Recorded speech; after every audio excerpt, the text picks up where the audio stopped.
May 29th, 1453, before dawn. For 53 days, the walls of Constantinople have not fallen. Tonight, they will. 8,000 exhausted defenders hold 11 miles of fortifications built 1,000 years ago. Outside them, 80,000 Ottoman soldiers, and the largest cannon the world has ever seen. Inside the Hagia Sophia, Emperor Constantine XI kneels and takes communion. There will be no relief force.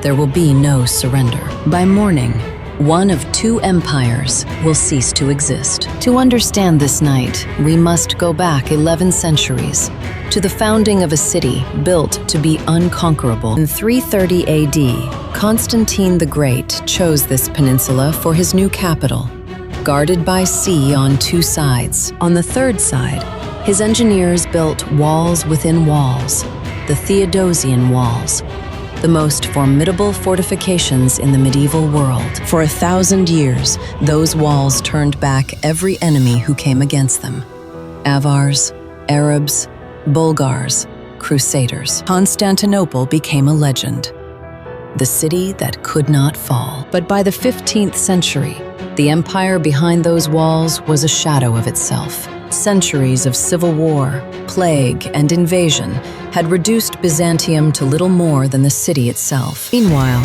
a new power was rising in Anatolia: the Ottoman Turks, expanding for 200 years. In 1451, a 19-year-old sultan took the throne, Mehmed II, obsessed with one goal: to take the city his ancestors could not. Within 2 years, he would build a fortress on the Bosphorus to choke the city's supply lines. Mehmed needed more than soldiers to break walls that had stood for 1,000 years. He needed a weapon that had never existed. A Hungarian engineer named Orban offered his services to Constantinople first. They couldn't pay him. The Ottomans could. Orban built the Ottomans a cannon 27 feet long, capable of firing a stone ball half a ton over a mile. Constantine sent desperate appeals to the kings of Europe. Almost none answered. To defend the harbor, the Byzantines stretched a massive iron chain across the Golden Horn, sealing the city's last open door. On April 6, 1453, the siege began. Mehmed's army surrounded the city by land. His fleet blockaded it by sea. Day and night, the great cannon hammered the ancient walls. Stone by stone, the impossible began to crack. The chain across the Golden Horn held. Ottoman ships could not break through. So Mehmed did the unthinkable. In a single night, he had his ships hauled overland on greased logs, straight into the harbor. By morning, 70 Ottoman ships floated inside the Golden Horn.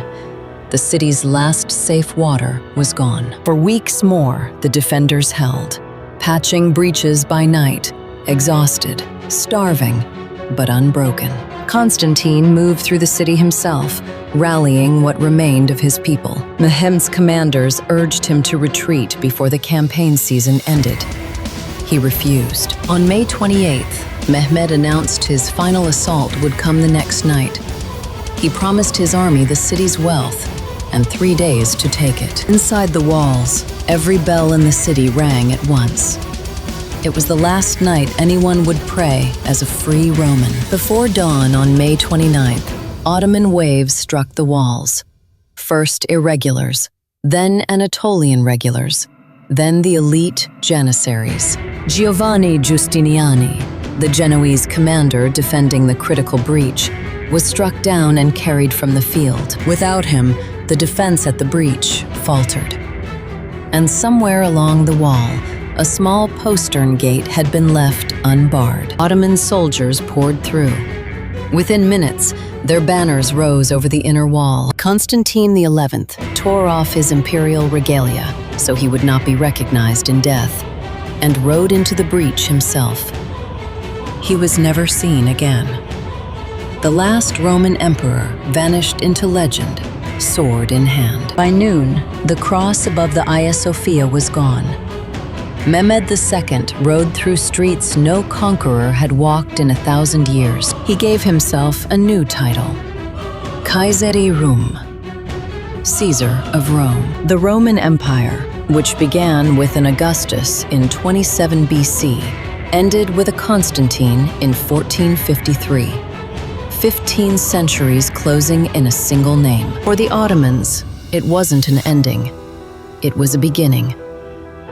Next time, how a young sultan built an empire on the city he conquered.